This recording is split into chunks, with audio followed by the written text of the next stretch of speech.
þið unnið gríðarlega mikið saman líka. Hvernig kom það til? Sko, við náttúrulega kynnumst í leiklistaskólanum. Hann var ári á undan mig, 2 árum. 2 árum, ég man ekki neitt. Ég veist, verða miðaldra, það mjög gott. Hann alveg stálminnugur, það mjög gott eitthvað svoleiðis maður. Þannig að það byrjaði nú þar. Við byrjuðum að dansa saman. Okay. Og það fannst mér svolítið góð lykt af hann. Hún var ekki að spyrja það. Jú, hún var að spyrja hvernig þetta byrjaði. Svona byrjaði samstarfið. Það var líka rosa góð lykt af mér. Já, þakka þér fyrir. Þakka þér fyrir. Það hafði ekki með bóndadæmi. Já, takk fyrir. Svo útskrifist við og þá erum við nú farin að slá okkur saman. Já, já.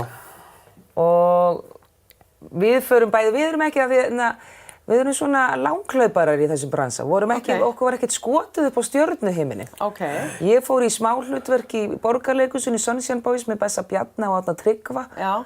Og þeim snillingum. Og Gunni fekk 3. varðmaður til hægri.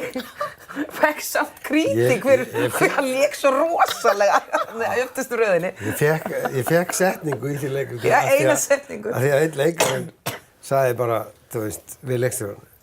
Það er allir að tala hérna nema hann Gunni, má hann ekki fá eina setningu frá mér. Þá stóð Gunni og túlkaði svo miklu offar sem Ég var ekki varðmaður.